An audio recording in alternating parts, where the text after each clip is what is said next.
महाराष्ट्र विधानसभा निवडणुकीच्या शेवटच्या प्रचार सभेतून काटोलला परत येताना शरद पवार यांच्या राष्ट्रवादीचे नेते आणि माजी गृहमंत्री अनिल देशमुख यांच्या कारवर सोमवारी रात्री 8 वाजताच्या सुमारास अज्ञात इस्मानी दगडफेक केली। या दगडफेकीत देशमुखांच्या डोक्याला इजा झाली। रक्ताने त्यांचा दुपट्टा माखलेला दिसून आला। मात्र प्रचाराच्या शेवटच्या दिवशी झालेल्या या हल्ल्यावरच आता प्रश्नचिन्ह उपस्थित होऊ लागले। आपल्या मुलाला जिंकून आणण्यासाठी अनिल देशमुखांनी स्वतःवर हल्ला घडवून आणला असा आरोप भाजप नेत्यांकडून केला जातोय। सलील देशमुख हे अनिल देशमुखांचे थोरले चिरंजीव। विधानसभा निवडणुकीची घोषणा झाल्यानंतर काटोल मतदारसंघातून 5 टर्म आमदार राहिलेले अनिल देशमुख यांनी सलीलला विधानसभेची उमेदवारी बहाल करण्याचा धाडसी निर्णय घेतला। स्वतः सलील यांनी ही उमेदवारी मिळवण्यासाठी घरात बराच संघर्ष केल्याचं सांगितलं जातं। त्यामुळे नाईलाजास्तव सलील देशमुखांना काटोलची उमेदवारी देण्याचा निर्णय पक्षाला घ्यावा लागला। दुसरीकडे भाजपकडून अनेक इच्छुक उमेदवार रांगेत असताना त्यातील अविनाश ठाकरे यांच्यासारख्या योग्य व सक्षम उमेदवारांना डावलून शेवटच्या क्षणी चरणसिंग ठाकूर यांची उमेदवारी घोषित केली। चरणसिंग ठाकूर दोनदा काटोल नरखेड मतदारसंघातून विधानसभेची निवडणूक लढले व हरले। त्यांची 30 वर्षाची राजकीय कारकीर्द मतदारसंघातील जनतेशी असलेला संवाद बघता भाजपने त्यांना दुसऱ्यांदा संधी दिली।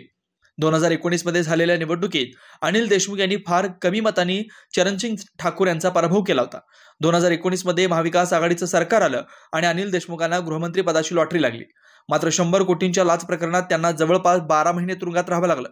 शिवाय प्रतिमा मलिन झाली ती वेगळीच। अनिल देशमुखांच्या प्रतापामुळे मतदारसंघात मतदारांचा हवा तसा पाठिंबा मिळत नसल्याचं लक्षात येताच त्यांनी सलील देशमुखांचा चेहरा समोर आणला। मात्र सलील देशमुख यांचा कुठलाही संपर्क नसल्यानं मतदार त्यांना नौखा उमेदवार म्हणून बघत होते। एकीकडे चरणसिंग ठाकरे यांची बाजू भक्कम तर सलील यांना जनतेकडून कमी समर्थन मिळत असल्याचं चित्र मतदारसंघात दिसत होतं। त्यामुळे मुलाचा होणारा पराभव विजयाच्या दिशेने नेण्याच्या उद्देशाने देशमुख यांनी हल्ल्याचा डाव रचल्याचा संशय राजकीय विश्लेषक व्यक्त करतात। जर राजकीय विश्लेषकांचा संशय खरा ठरला तर पावसात भिजलेला तो खरा मात्र रक्तात माखलेला हा खोटा असंच म्हणावं लागेल। त्यामागचे कारणही तसंच आहे। 2019 साली राष्ट्रवादी काँग्रेसची स्थिती फार वाईट होती। त्यामुळे राजकारणातील चाणक्य म्हणून ओळख असलेले शरद पवार योग्य संधीची वाट बघतच होते। अशात सातारा लोकसभा पोटनिवडणुकीसाठी शरद पवारांची जाहीर सभा झाली होती। शरद पवार यांचं भाषण सुरू असतानाच मुसळधार पावसाला सुरुवात झाली। पावसापासून बचाव करण्यासाठी सुरक्षा रक्षकांकडे छत्री असतानाही शरद पवारांनी छत्रीचा वापर टाळला। मात्र शरद पवार यांनी भाषण थांबवलं नाही। समोर उपस्थित लोकांनी डोक्यावर खुर्च्या घेऊन संपूर्ण भाषण ऐकलं। या सभेची संपूर्ण देशभर चर्चा झाली आणि भाजपचे उमेदवार उदयनराजे भोसले यांचा दारुण पराभव झाला होता। त्यावेळी छत्री असूनही पवारांनी पावसात भिजून राजकीय स्टंट केल्याची टीका भाजपकडून करण्यात आली होती। आणि आता काटोलमध्ये अनिल देशमुखांवरील झालेला हल्ला त्यांचाच राजकीय स्टंट असल्याचा आरोप भाजप नेते करतायत।